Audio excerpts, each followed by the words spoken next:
Welcome, people of Earth. This is our Android Week with Alan Firstenberg in New York, Bruce Turner in Lynchburg, Virginia, Duke Carrico in Kingsport, Tennessee, Michael Banks in Augusta, Georgia, Nate Swanner in Portland, Oregon. This is our Android Week. Welcome. Good to have you with us.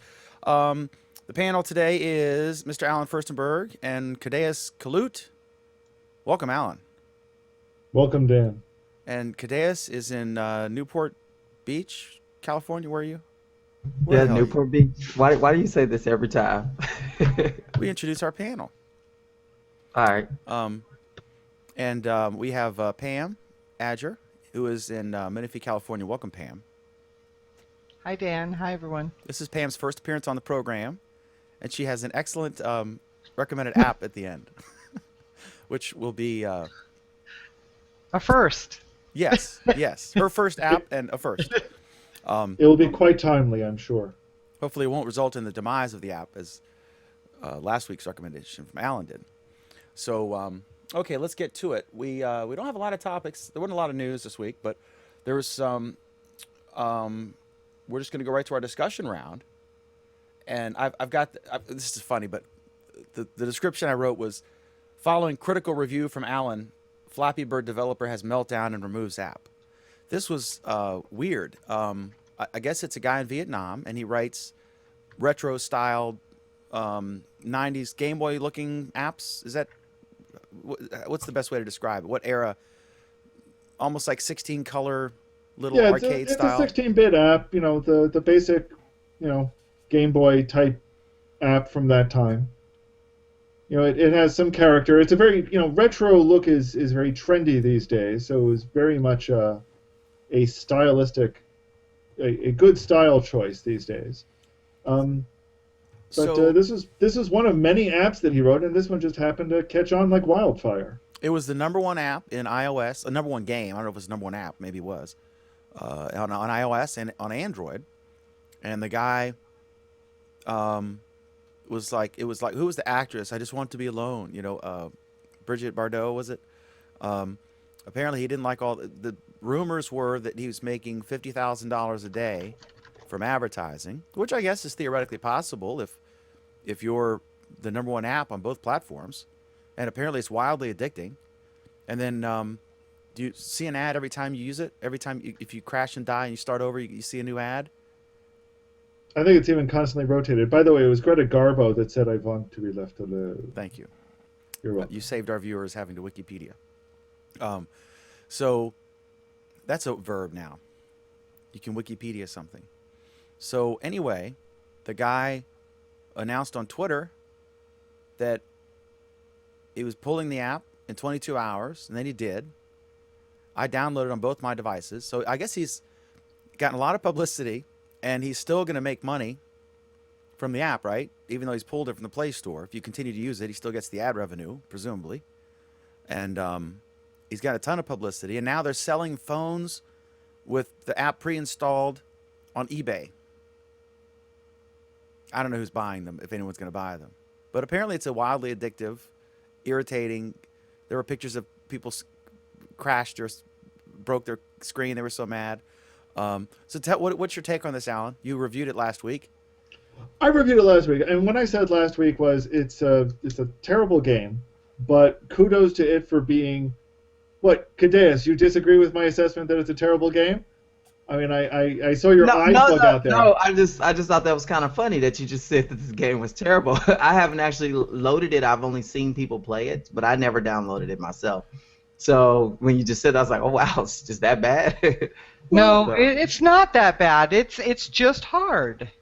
You have to keep tapping the screen, and you got to get the little bird between the two little posts and do it just right. And if you go too fast or too high or too low or whatever and it crashes into the post, you get, you know, start over. So the most my daughter's gotten is like 5 points. It's from what I could see of it, it kind of reminds me of the Super Mario level where you're swimming and you're trying to avoid certain things above and below you as you move through this. That's kind of Yeah. It's clearly visually inspired by that.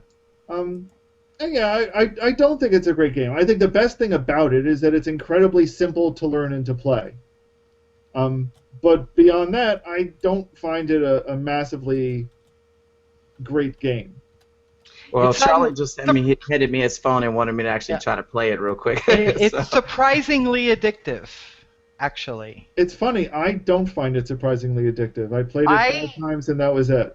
I hate games. I mean, I play Tetris occasionally, or Solitaire, or some Scrabble or crossword puzzle type games, but I don't normally play these types of games. And I was wrestling the phone out of my daughter's hand to play this stupid game for like an hour, and finally she just yanked it away and took off. So, yeah, I'm glad I never installed it on my phone. Let's just put it that way. So apparently you can play it online. There's a site. If you Google "play Flappy Bird online," you can play it. So you hit start, and then you. Not dance, but here try to play it on the air. I've got it. I'm 0 for 0 for 2. So. And there are a Anyway. bunch of imitators out now that it's been pulled. There are a bunch of other people that have tried to, that have written look-alike games. What do you think? Do you have any idea what kind of ad revenue you would get if you were the number one? And I haven't played. I got to play. I've downloaded From what it I to both my understand, machine- both my- From what I understand, he earned tens of thousands of dollars in its short life. So it wasn't 50,000 a day, which was what some of the media reports were saying. I mean, I've heard mixed results. Maybe it was 50,000 a day. I don't know. I doubt it, because normally, for mobile ad revenue, it requires you to actually click on the ad Why do you think rather he than pulled it? impressions. Because he wasn't out to, make millions on it. He couldn't handle the amount of customer feedback and complaints it was getting. He just, put out this nice simple game, expected a few dozen people to play it, get a few pennies based on it. He didn't expect tens of thousands of people to play it, and all of the criticism that comes with it. Okay. That's purely a guess. He just didn't want to deal with it. Not everyone's He's out the for fame developer, and so he fortune. can pull it if he wants to pull it. I mean, it's his stuff. He wrote it. Okay. You sound dubious, Dan. No, I mean, if I was making 50 grand a day or whatever the hell he's making, I certainly wouldn't freak out. But maybe he was getting a lot of negative publicity because a lot of people were pissed off about it. He was getting a lot of negative publicity. And he was getting customer complaints and 1-star ratings. People complaining it wasn't working on their crappy phone. If you don't want to deal with that, you don't deal with that. Okay. All right. There we have it. Like I said, not everybody's out for fame and fortune. Obviously, we aren't. And I understand there's no truth to the rumor that Craig Shipp is renaming his website crappybirds.com. Okay. I watched your review again. It was hilarious. Your non-recommended app from last week. It was pretty good. And I non-recommend it again this week. Kadeaus will never know. So there. Okay. All right. The power of a pan rating from our Android week is demonstrated for all the world to see. Okay, so Sprint rethinks acquiring T-Mobile after public antitrust opposition. I think last week we discussed, or I don't know if it was on Friday or this show, the headline, I don't know if it's Verge or whatever, it was a great headline. It said the Obama administration is on T-Mobile's front porch with a shotgun. And I'm generally a free market guy, but I've seen Sprint lower their prices to respond to T-Mobile's aggressive pricing, and it resulted in like $35 less on my bill every month. And if there were just one company, then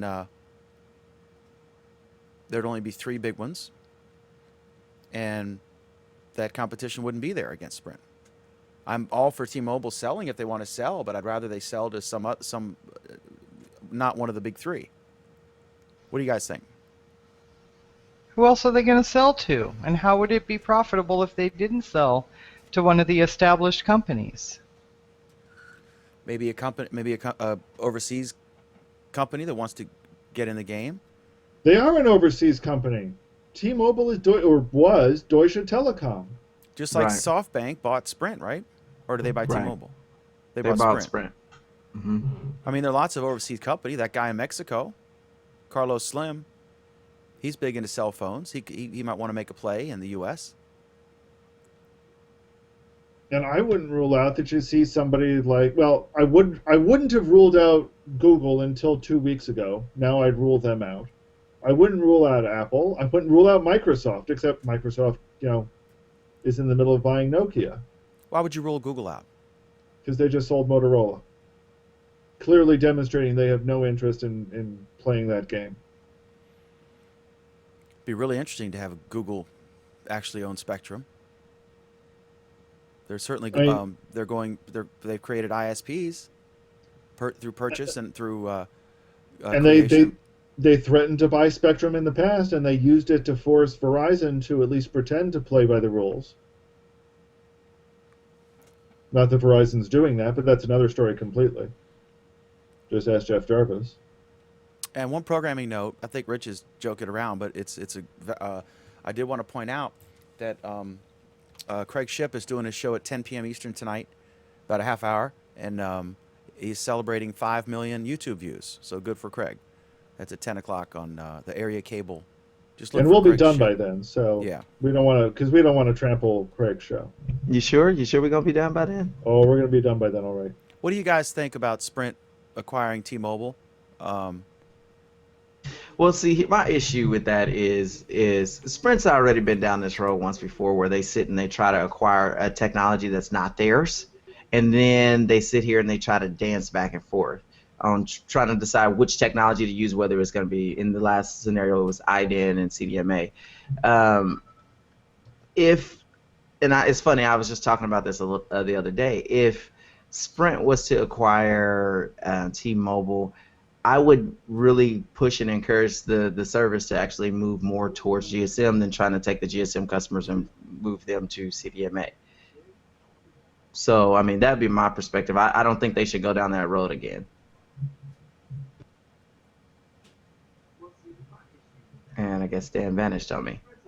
Yeah, no, I think you've got an excellent point there. I think Sprint has demonstrated in the past that they really are kind of flighty and flaky, and I don't know. I just wouldn't trust them to take over T-Mobile without running it into the ground, just like they screwed up Nextel. I mean, I like Sprint. I mean, I kind of like them. I wish their service were faster, but Dan, let's be honest here. The only reason why you like Sprint is because you've got nobody else in your area that provides service. You don't have a choice but to like Sprint. But they have some advantages. One, they're the lowest cost, except for T-Mobile. They also are good in my area, but really it's Shenandoah Telephone Company that has the local towers, and they have a deal with Sprint, right? So it's marketed as Sprint, and that's the case often throughout the country. It's not actually Sprint owning the towers, and so they also have unlimited data. None of the other carriers have unlimited data.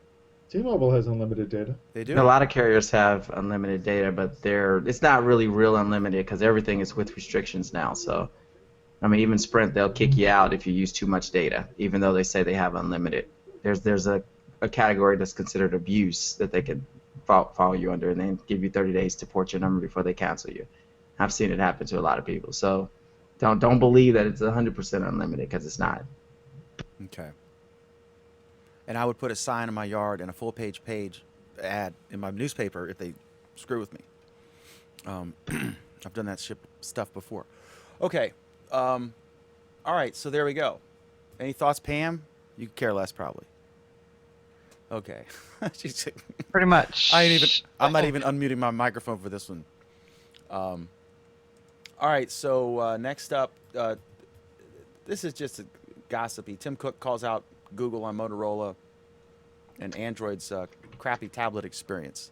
So Motorola, he says that they really didn't care about it, and that's probably true. They wanted the patents, and they I don't know if they didn't care about it. Why did they just build two kick-ass phones under Motorola? Some of which have features that blow Apple out of the water. Yeah, they don't care about them at all. And then he said, I think this, I don't know, I can't comment on the second one because I've never used an iPad or an iPhone, but he said that the app, the Android have crappy tablet apps because they're just larger versions of the phone app. And this article says that that's maybe a few years ago accurate, but not now. What do you think?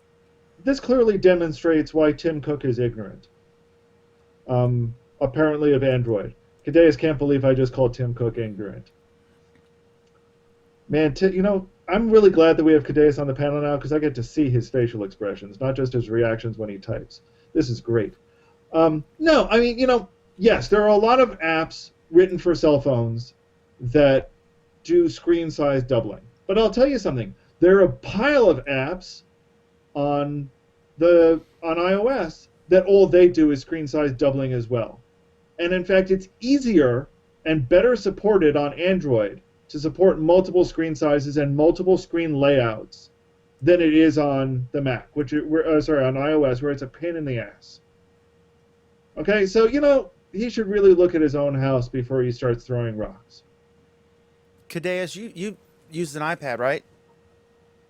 Yeah. I got an iPad here somewhere. What's your opinion of, in general, the higher end Android apps versus the higher end iPad apps? The higher, honestly, it's blending. We don't have that separation anymore. The same developers that were making amazing apps on the iPhone are also making the same amazing apps on Android. Feedly's a perfect example. There are some things that look nice on Feedly on iOS, and there are some things that look nice on Feedly on Android. So I find myself hopping back and forth playing with both of them because they both look really nice. We can't blame Android and we can't blame iOS for the fact that the app looks like crap or it doesn't look good. That's the software developer's issue. That's not the platform. But what we can blame them for is for providing bad support. And to be honest, Android provides great support for multiple screen sizes, and it always has.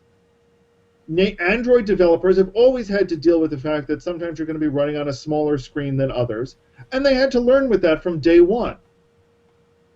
Okay?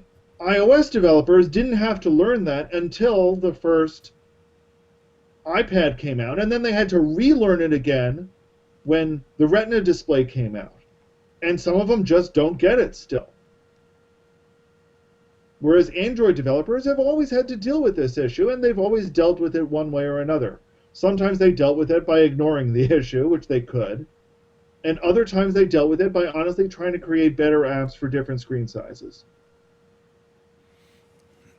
Pam, you ever used an iPad? Yes, briefly. My daughter has one. What's your general thought? She loves it. I like it. It's easy to use. It's, there's very little that you can not do on it that you can do on Android as far as my experience with Android. But I don't develop for either one, and I don't have a huge amount of fancy apps on my phone. I basically use it for Google Plus and some art stuff and some picture editing, track my calories, and my fitness, and that's about it. I have like iHeartRadio or something on there and a few other things. And all the bloatware that comes with the phone, but yeah. Okay. All right. There we go. So Tim Cook is, I think you called him ignorant or something?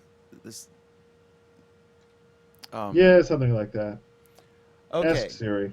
Next is Analyst reveals Microsoft earns 1.6 billion a year from Android, 5 times more than from Windows Phone. Of course, that's pure profit. That's just on from patents. Well, yeah, but they had to pay for the lawsuits to get those somehow. I think they make The lawyer fees. No, but seriously, I mean, it's been well known for a while that Microsoft had been extorting phone manufacturers out of, some cash for each for each Android phone. I mean, let's face it, Microsoft makes more money directly off Android than Google does. That's funny. That's why it comes as not too big a surprise when people are talking about Nokia producing an Android phone. The only odd part is they'll have to be paying themselves royalties, which is an accounting mess. You think they wouldn't be so anti-Android if they're making 5 times the money from it than they make from their own shitty phones? But I don't know. We'll see what happens with the new guy.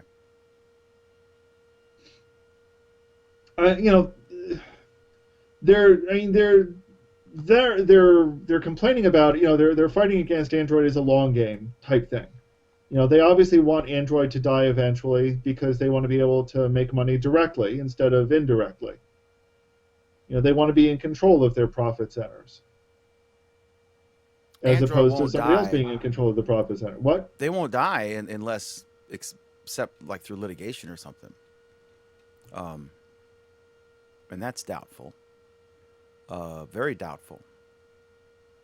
And if they do ever die, it'll probably be the people. They're not going to get Windows phones. They're going to get iPhones. Well, it's questionable. I mean, that's part of the issue here. Certainly with the pricing the way things are, if you're going to spend that much money, you're up between a Windows phone and an iPhone. You guys got any thoughts on this? No, not really. Okay. All right. Next up, this is kind of interesting. There's a game, Electronic Arts, which I think 2 years in a row was named the worst company in the world or something. I don't know by who. I don't know. By anybody with 2 brain cells to rub together? So they have there's this article. It's in different places, but I'm gonna go to the Eurogamer article, and apparently what it is on, I guess, is it only it's on if you're on Android. It says rate your experience. So we commonly get this in apps. They'll say, please rate our app, right? And then they take you to the Play Store and you rate the app. But in this case, it says, how would you rate it? And it's 1 to 4 stars, or another button that says 5 stars. If you click the 5-star button, it takes you to the Play Store. So you can put a 5-star review. And if it's 1 to 4 stars, it says, what would it take? They don't take you to the review Play Store. They just ask you to give them feedback. And so the folks said it was a scam or a scheme. It's pretty smart. It is a scheme, and it's pretty smart. And what they said was, we are always looking at new ways to gather player feedback so that we can continue to improve our games. The Rate This App feature in the Google Play version of Dungeon Keeper was designed to help us collect valuable feedback from players who don't feel the game is worth a top rating. We wanted to make it easier for more players to send us feedback directly from the game. If they weren't having the best experience, players can always continue to leave any rating they want in the Google Play Store. What do you think? I hadn't seen this before. It's pretty creative, Alan. I think it's clever in some ways and, cheap in other ways. I've always been questionable about, rate our app, click here, this link here. That's always bugged me. Of course, the entire way that ratings are handled in the Play Store has been something I've been critical of from the beginning, but, that ain't going to change. Let's face it, this is a great way for them to inflate their numbers, and that's what they're doing. Pam? So, well, I mean, I have a slightly different perspective, and I'll try to be quick because I know this isn't a 4-hour show. Companies are always trying to get the consumer or their employees or somebody to answer a survey, to answer some questions, send us some feedback, give us some love here. It's okay to do this as long as you immediately, or there's a pop-up that says no thanks or something that then takes you to the Play Store so you can leave your low rating. If they don't do that, then it's disingenuous.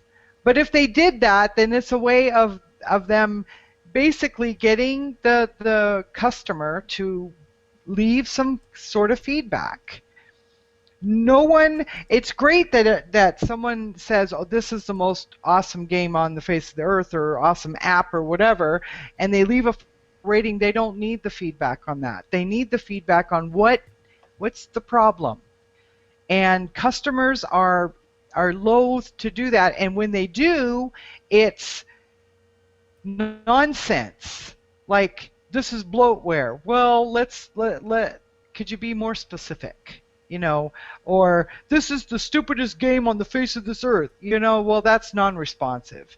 So, I see it that there, maybe it's an attempt to get actual feedback rather than to gank the ratings, but in the end, because they don't have the direct jump to the ratings, okay, we want your feedback and then we'll let you leave the crappy rating, then I think that there's, it creates some distrust in the consumer. Just my opinion. No, I think it's a valid point. I think it goes, hand in hand with what I've been saying, is that, the fact that they're forcing you on the Play Store to always make public comments is going to prevent people from giving honest and useful feedback. I agree. If this is an attempt to get honest and useful feedback, it's great, but I don't believe that it is.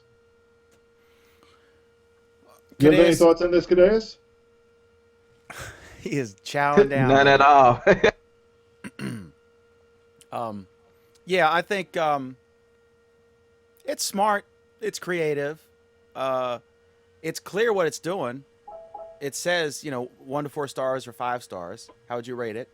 And then it says, it's clear you're not leaving a review. It doesn't ask you to. And you can go in the Play Store and leave a review. But yeah, it's smart. And I agree with Pam. Some of the reviews are just stupid. Like, you'll see something, they'll put it in the description in all caps. Does not work on Android, whatever and below, or something prominent in the description, and someone will give it a 1-star review because it wouldn't work on their Android, 2.3 or whatever. And it's clear, couldn't be more clear that it says that. But so stupid people have a right, the freedom of speech, just like intelligent people, ignorant people, as Alan would say. Okay, so there we go. Who's got a recommended app? Alan, you got one? Nope. Go right to Pam's. You're probably Pam, what's your recommended app of the week? All right, my recommended app of the week is called Period Tracker. You don't have to screen share. All right, so it's got some pink there. Yes, it's actually called Period Tracker, and it tracks your like days in between your period, and it notifies you. Like, a few days, you can set it up to notify you 3 days before or 1 day before or whatever. Yoo-hoo! Which is useful for those of us who don't always have the best, ability to count back in your head. And if, like, not that you guys need to know this, as I'm always TMI anyway, I happen to be on my last day of my period now, and so I get to enter in little notes. There's, symptoms, like I could do acne, backaches, bloating, body aches. Isn't this lovely? Constipation, cramps, cravings, salty, cravings sweet, dizziness, how heavy the flow is, do I have headaches? Indigestion, insomnia, joint pains, nausea, headaches, and tender breasts. Or an So I get erection to- lasting longer than 14 hours. um, so yeah, I get to rate all of those. Dan, are you saying you're going to be talking about that app next? No. I'm saying that's the only symptom that Pam doesn't have.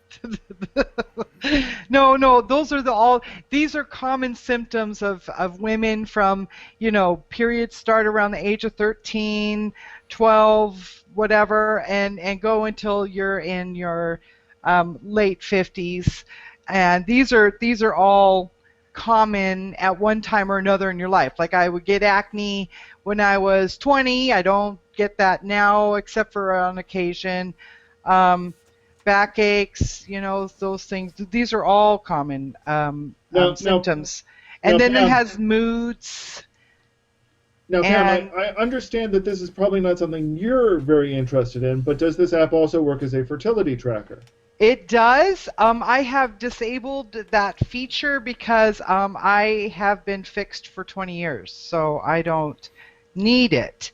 But yes, you can do fertility.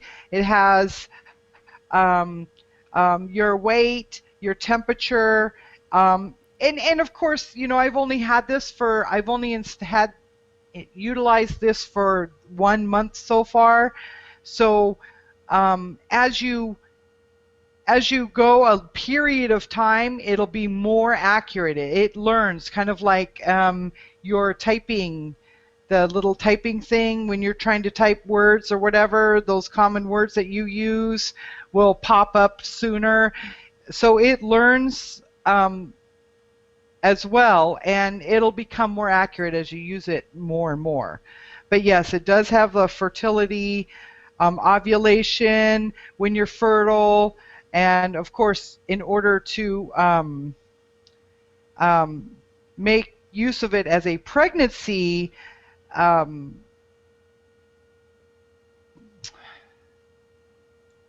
Planner, predictor, indicator. pregnancy planner or whatever, you have to go and put like when you're intimate, and if you spot in between your periods and things like that. So yeah, it has all of that stuff, and it's free. There is a deluxe version, and I think the deluxe version is where you get into the pregnancy mode, the fertility notes and the easy, all that other stuff is on the deluxe version. And no, I'm not quite sure how much it costs. I didn't look. I might be able to find out now since I have it set up. But So we have some questions on this. Charles would like to know if Dan recommends this app. Yeah, I use it. He says, he says, where can I get this app? I've been needing to keep track. We're gonna have to have a little conversation because there must be some things I don't know about up in here. It's in the Android. It is in the Play Store, and I believe they might have a version for iOS. It's just called Period Tracker, and it's seafoam green and pink. So it's got a little flower as the icon. So yeah, it's actually one of the better rated health and fitness apps by Google. I think it's rated number 2 or number 3 out of 20.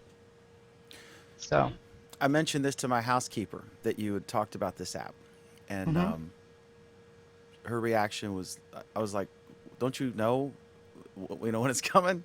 But now you've explained all the things.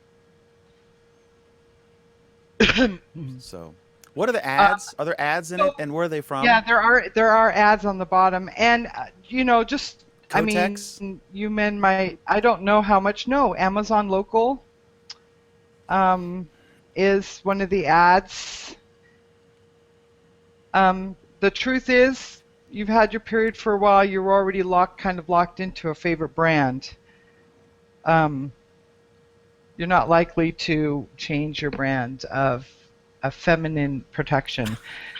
But one thing that it can tell too, like I'm 46 years old, so my periods used to be 28 days. Every 28 days. They last for 5 days. Now, this last one was 35 days. and has lasted for 6 days. So you can see how period is changing over time, and it helps your doctor. You know, we do go to the doctor or whatever, and I would have, the longer I use this, I would have, this is, you know, be able to chart that out and help the doctor predict, you know, am I starting menopause? Do I have some kind of issue? Like, are there, you know, hormonal issues going on caused by the adrenal glands, or something that might be a little more scary? That's useful information, because the doctor first thing would ask, when was the first day of your last period? They want to know when that is. This app is actually pretty handy, and in the past what I did was I had these like little calendars, you know, the little pocket calendars or whatever, and I would actually write in there start, finish. I would keep track that way. So this is actually pretty handy. I understand that you guys are probably uncomfortable with it. None of you live with women at this particular time, so I can see that maybe it might not be useful for you, but it is useful for women, and it's free, and all you have to do is enter, you know, it takes me less than 5 minutes to enter the information for the morning or for the afternoon, and that's valuable information for later. So, you know, you might, it is kind of funny, you know, because this is an all guy show and everything, but it Not really anymore. does have some use. It really does have some use, and there are, you know, more comprehensive apps out there for pregnancy and ovulation, and you know, how to track my pregnancy and stuff like that, that would feed right in from this. So you could, if you have a teenage daughter, you could, can you Totally. hack it? Could you get this, and then you can keep track and make sure she doesn't get knocked up. You could like hack into her phone. Yeah, I wouldn't recommend doing that, but No, I'm I joking. guess Does this app have Google Plus sign in? it. I don't Like, remember. is this all being stored in the cloud? Is it just stored locally? It looks like it's just stored on this tracker. I don't. It doesn't have. Well, I'm sure I used some kind of login at the very beginning, but no. I had a separate login for that, so no, I don't know. I'm assuming it's being stored locally, but I can find out and let you know next week. Okay. Awesome. So All right. Cool. So there we have it. It's just called that period tracker. it's called Period Tracker with a exclamation point. Period Tracker exclamation point. And the it's actually Google Play Store, and then just type in Period Tracker by GP International LLC. Okay. Awesome. Kadeaus, did you have an app you wanted to recommend this week? I'll save it for another week, actually. Okay. All right. Okay. So my app is not actually a phone app, but it kind of is. It's a Kickstarter project, and it's interesting. First, I thought it was silly, the first picture I saw, but it's actually kind of neat and would be handy. It's called the Right Arm, and it's to hold your tablet, and it's pretty cool. So this is a Kickstarter project. So this photo is kind of silly, but you can basically, it's a clamp. It's kind of like in the radio business, you have a microphone like this. I mean, a mic stand, right, that you can move around. And so here's a guy on his fitness machine, and he's got this thing. Let me blow it up a little bit for you guys to see better. And here, this person's got it clamped to the table, and she's got a laptop on there. And you can just basically, you know, it's very similar to, here she's ladies in a jacuzzi. So, but it's just kind of a neat idea. It's going to retail for $110. Like I said, it's a Kickstarter project, but it's happening because they're fully funded and then some. So I think it's a neat product. It seems a little pricey, but maybe it's really good. And this gel thing, I really haven't looked at that, but I don't know what the hell that is. And I guess you can use it as a tripod, right? So I haven't seen a product exactly like this. I've seen different ways you can mount a computer or whatever and move it, but that would be neat. Because sometimes if I'm reading a long book in bed or something, and you're up on your shoulder or whatever, and then you switch, and so this is it's called the Right Arm by Bumbershoot Ventures. It's, I guess, going to happen in a month. They're going to start making them and selling them because their goal was 40 grand and they've raised 53,000 so far. So there you have it. That'll be neat to see when that comes out. Okay, any other thoughts, guys? Yeah, Yeah, actually, Kevin Bryan came back from the Glass show. The Google Glass Roadshow. Yeah. He has a bunch of posts in our comments, and I'm assuming he will be posting to his timeline as well. But he was at the Google Glass Roadshow in Atlanta. It was fun. Lots of people there. And, What is a roadshow exactly? It's just a show. I mean, just to show off the product. That's it. Basically, they've gone to, I think this is their third or fourth city now, where they've just held a demonstration, invited people to try on glass, talk them through it, taken their picture, let them walk away with a picture and a poster to boast about their experience. So as Kevin said, nice food. They had grits and shrimp, chocolate mousse, some peach pastry on a stick, and an exit survey. Got a picture of him wearing glass, and a Glass Roadshow Atlanta poster. Lots of fun. Cool. Awesome. So, I'm sure he's going to be posting a more detailed account on his own timeline, so check it out. And I will try to keep people posted about where the roadshow is going next. I believe they've been in Chicago and I want to say Detroit so far. And then Durham as well. Durham, North And Carolina. Durham. Thank you. I would guess that these get a lot of local publicity when they do this. Well, I don't know. Kevin said he didn't hear about it until I mentioned it. So I don't know how much publicity they're doing because, I can't find it. Oh, here it is. I learned about the roadshow from the entire Google PR team, me. Without him, I would have missed it completely.